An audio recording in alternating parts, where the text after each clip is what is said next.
Goeiedag leerders. Vandag takel ons direkte en indirekte rede. Dit is nogals iets om jou kop om te kry, maar ek gaan probeer stap vir stap vir julle verduidelik hoe om dit te doen en vir julle 'n soort van 'n resepie gee wat dit baie makliker maak. Direkte en indirekte rede moet 'n mens baie mooi verstaan. Direkte woorde is gewoonlik die eerste persoon wat praat met 'n ander persoon, soos wat julle kan sien. Wanneer 'n derde persoon rapporteer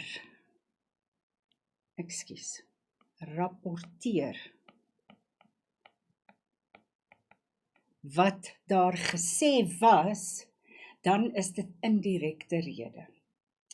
Nou, wat baie belangrik is om te verstaan hoe lyk direkte rede, en dit is so klein bietjie anders as in Engels. Baie van die goed is dieselfde, maar daar's 'n baie belangrike verskil.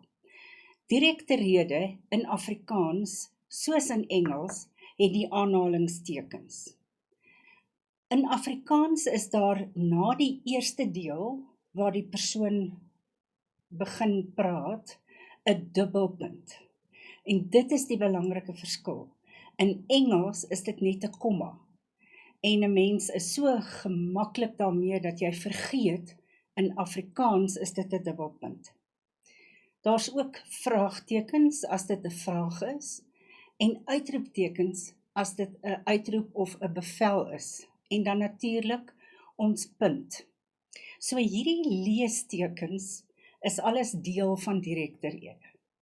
Die wonderlike ding is dat indirekte rede geen van hierdie leestekens het nie, behalwe jou punt aan die einde van die sin, as ook 'n hoofletter op die gepaste plekke. Kom ons kyk.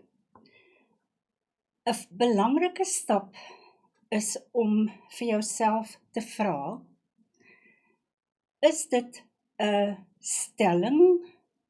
Byvoorbeeld, die voorbeeld hier is die pa sê vir sy seun. Dis 'n stelling. Enige variasie van sê, soos vertel of navraag doen, as daar enige iets daarvan is, dan verander die dubbelpunt na dat.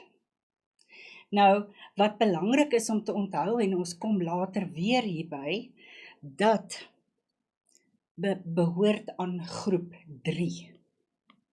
As ons later praat oor voegwoorde, dat is deel van groep 3, wat beteken daardie werkwoord gaan na die einde van die sin toe. Kom ons kyk na die voorbeeld. Die pa sê vir sy seun, sien julle daar's 'n dubbelpunt, begin die aanhalingstekens, jy werk vanoggend baie hard. Nou gaan ons dit verander na die indirekte rede. Die pa sê vir sy seun, daardie dubbelpunt verander na dat, en dan is daar 'n klomp ander goed wat ook moet verander. Ons moet kyk na die voornaamwoorde, en ons moet ook identifiseer bywoorde van tyd, want daardie goedjies gaan alles verander. Ek gaan nou terugkom hiernatoe. So, kom ons kyk net gou na die volgende een, ekskuus. As dit 'n vraag is, dan verander die dubbelpunt na of. Nou, dit is baie belangrik. Of is ook groep 3. So, onmiddellik weet ons, die werkwoord gaan na die einde van die vraag toe. Kom ons kyk na die voorbeeld. Die pa vra, daarso kan jy sien, dis 'n vraag, en jy kan sien, daar is 'n vraagteken. So, dit is 'n vraag. En ons weet dan, ons moet die of insit. Weereens gaan ons kyk na die voornaamwoord, en ons gaan kyk na die bywoord van tyd. Nou, later in die les sal julle dit baie beter verstaan. So, wat belangrik is, as jy nou al hierdie veranderinge gemaak het, dan werk jy met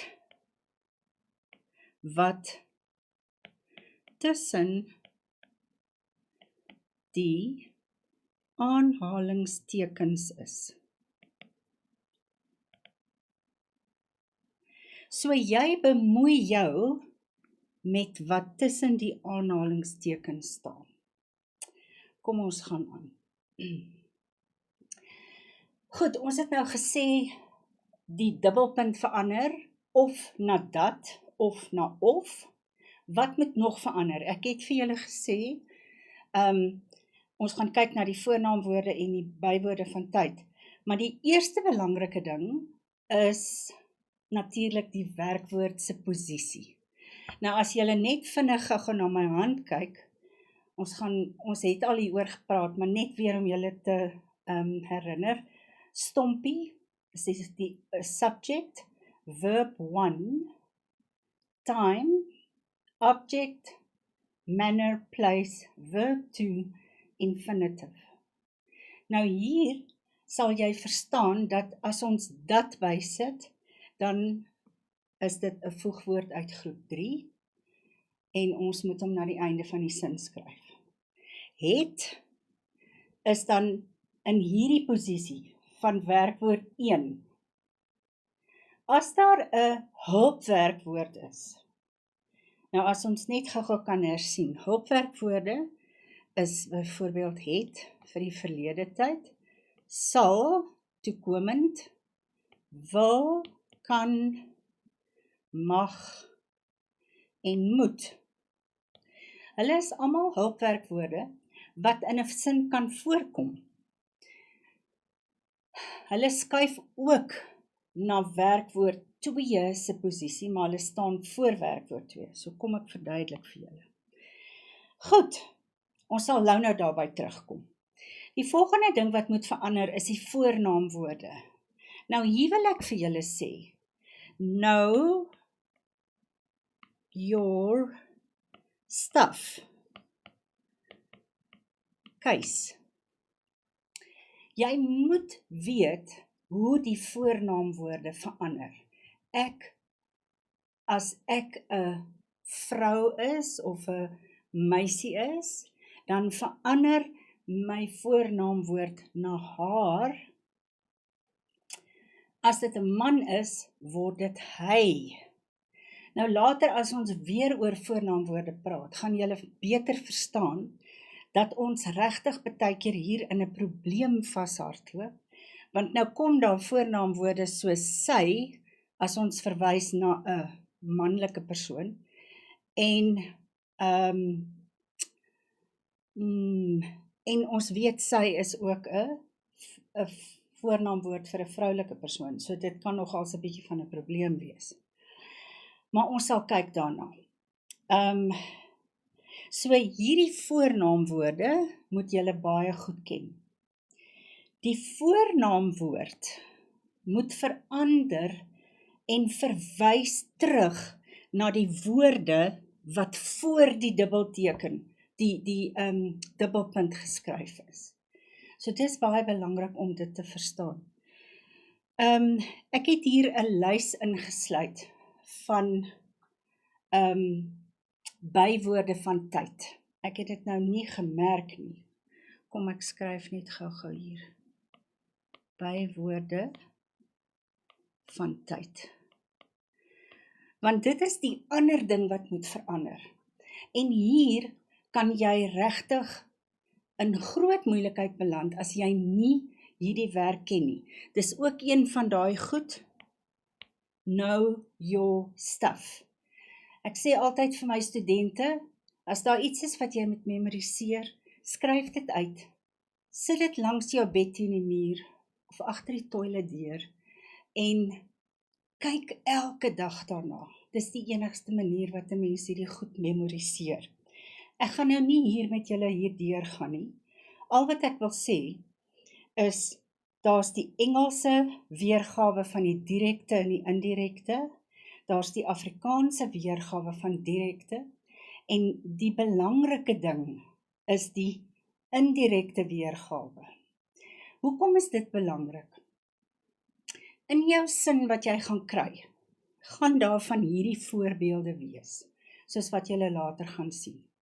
As jy nie hierdie clue of hierdie wenk raak sien nie, gaan jy nie weet hoe om daai woord te verander nie.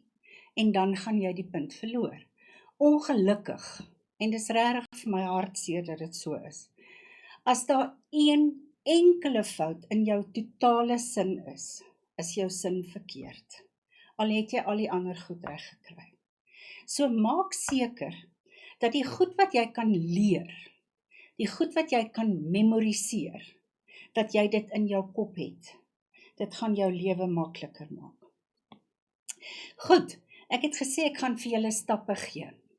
En hier is dit nou.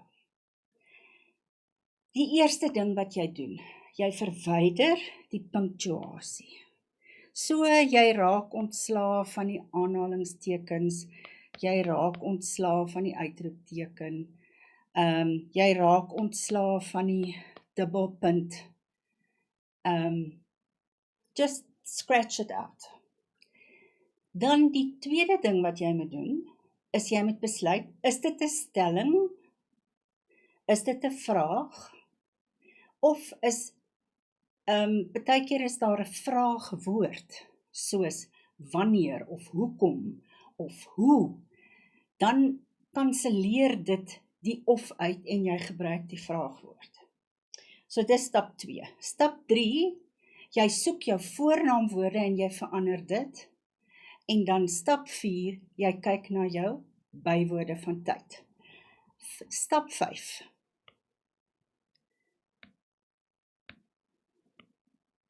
Skryf nou die sin oor met veranderinge. So dis jou laaste stap. En as jy nou seker is dat jy al die goedjies bymekaar het, dan is dit nie te moeilik om dit reg te kry nie. Ek wil hê ons moet gou na 'n voorbeeld kyk. Marie sê, ek hou nie van groente nie. Goed, so ons weet Marie is 'n meisie, sê is 'n stelling, stem julle saam? Ek is my eerste voornaamwoord, en omdat Marie 'n meisie is, gaan ons dit vervang met sy. Hou nie van groente nie. Ok, kom ons doen. Ons raak ontslaa, ek gaan net gou my kleur hier verander. Waar kry ek nou dit? Ag, ok, toe maar, ons gaan maar net aan.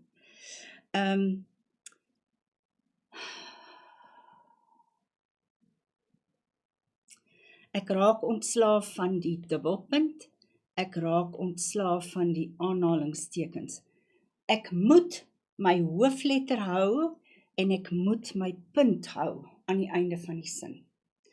En al wat hier verander, is die voornaamwoord. So dit is baie maklik. Marie sê, dat, omdat dit 'n stelling is, voeg ons die dat by. Ons verander ek na sy, nie van groente hou nie. Punt. So dit was nie te moeilik nie, né? Ek hoop julle verstaan die sê en die dat. Goed, volgende een. Jannie vra. Nou weet ons onmiddellik, dis 'n vraag, want daar is vra, en daar is 'n vraagteken. So nou moet ons of inwerk. Weer baie maklik, ek verander na hy, want Jannie is 'n seun of 'n man. Goed, so kom ons raak ontslaa, nommer 1, van al die leestekens, die punctuasie. Vra moet of kry. Ons het klaar gekyk na ons voornaamwoorde, ons weet hoe hy moet verander, en verder is daar niks om te verander nie. So, kom ons Jannie vra of hy 'n koeldrank mag. Hier is dit nou. Kan julle sien, daar is 'n hulpwerkwoord. Wat het ek vir julle gesê? Hy skuif na die einde van die sin, maar hy skuif in voor werkwoord 2. 'n koeldrank mag kry. So 'n bietjie meer dinkwerk, maar as jy jou goedjies ken, dan is dit nie te moeilik nie. Vraag 3. Hier is 'n tikfout. Daarso moet nog 'n ekstra e in wees. Voorbeeld 3. Die onderwyser beveel. Is dit 'n vraag? Nee, dis nie 'n vraag nie, want daar's nie 'n vraagteken nie. So dit is 'n stelling. Dit sê vir ons iets van hoe die onderwyser met die kinders gepraat het. So, hy praat met die kinders. Ons weet nie of hulle manlik of vroulik is nie. Die onderwyser, weet ons, is heel waarskynlik 'n hy, maar dit is nou besyde die punt. Julle, as jy jou voornaamwoorde ken, sal jy weet, dit verander na hulle. Goed. Ons raak ontslae van die punctuasie, daar gaan dit. Ons het klaar die voornaamwoord verander. Dit is 'n stelling, so ons weet ons moet dat bysit. So kom ons doen die vraag.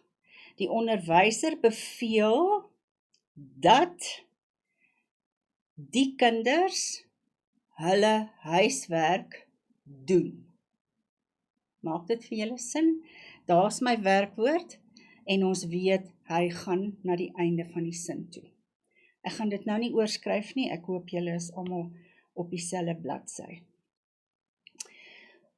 Goed, hier raak dit nou 'n bietjie meer interessant.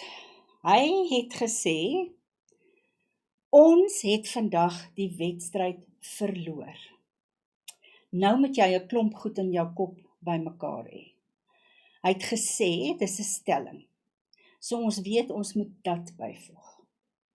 Ons verander na, as jy jou voornaamwoorde ken, sal jy weet, verander na hulle. Nou moet jy baie wakker slaap. Hier is nou vandag. En as jy teruggaan na jou lysie toe, ek net gou hierso sien, as ons kyk daar by vandag, is daar vandag? Nee, daar is vandag.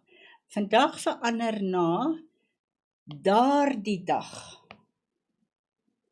So, jy kan nou sien waarom dit so belangrik is, dat jy hierdie woorde moet ken, sodat jy dit kan identifiseer. Anders gaan dit vir jou punte kos. Kom, ons doen hierdie een saam. Ek wil hom graag skryf, sodat julle kan sien. Hy het gesê, dat hulle, voordat ek aangaan, hier is ons werkwoord 1, verloor is ons werkwoord 2. Kan julle sien, dis 'n klassieke stompie patroontjie. Hy het gesê dat hulle daardie dag die wedstryd verloor het. Nou hier is dit anders as wat dit by die vorige een was, waar die hulpwerkwoord net voor die gewone werkwoord ingeval het. So, onthou, hierdie het niks te doen met hierdie het nie. So dit is hoekom die het aan die einde van die sin staan. Goed, dit kom ook met oefening, so julle moet maar mooi kyk en 'n paar voorbeelde doen. Nou by voorbeeld 5 is hier nou ook 'n interessante verskynsel. Die pa vra, ons weet dit is 'n vraag, goed, maar nou gaan ons nie of gebruik nie. Hoekom nie? Want daar is 'n vraagwoord. 'n Vraagwoord. So julle moet gaan bietjie dink oor vraagwoorde. Hoekom, wanneer, waarom, ensovoorts. So ons gaan nie of insit nie. Die ander goed bly presies dieselfde. Hier het ons ook 2 werkwoorde. 'n Hulpwerkwoord in die posisie van werkwoord 1 en ry is ons werkwoord in die aan die einde van die sin. Goed, kom ons doen. Die pa vra wanneer hulle, daar's my hulpwerkwoord, kan ry. Sonder 'n vraagteken, maar met 'n punt. Goed, die laaste stukkie is, ons het nou gewerk van direkte na indirekte rede. As jy nou in die posisie kom waar jy 'n indirekte sin kry, waar jy dit moet terugskryf na die direkte rede. Onthou, indirekte rede is ook 'n derde persoon. As jy nou bietjie kan terugdink daaroor, direkte rede eerste persoon. So jy moet nou derde persoon praat, moet jy terugskryf na direkte rede. En die goeie nuus is, jy doen letterlik die teenoorgestelde. So, jy verwyder wat en of. Jy kan nie die vraagwoord verwyder nie, want dit is deel van jou direkte rede. Jy verander jou voornaamwoorde terug na eerste persoons voornaamwoorde. Jy verander jou bywoorde van tyd terug na eerste persoon direkte rede. En jy plaas die punctuasie terug. Die belangrike ding om te onthou is die dubbelpunt, want dit is anders as wat julle aangewoond is in Engels. Goed, kom ons kyk. Kan jy die wat reg gebruik wanneer dit 'n stelling is? Kan jy die of reg gebruik wanneer dit 'n vraag is? Kan jy onthou om die vraagwoord te gebruik as daar 'n vraagwoord is? Kan jy die voornaamwoorde verander na die derde persoons voornaamwoorde? Kan jy jou bywoorde van tyd gepas verander? En dit is waar daai lysie jou gaan help. Kan jy jou punctuasie aanpas? En kan jy die omgekeerde proses doen, as jy van die indirekte rede na die direkte rede toe moet gaan? Ek wil voorstel dat julle handboeke kry, of ou vraestelle kry, waarin julle kan kyk en van hierdie voorbeelde nog probeer doen, en die stappe toepas, en kyk of dit vir julle werk. Baie dankie.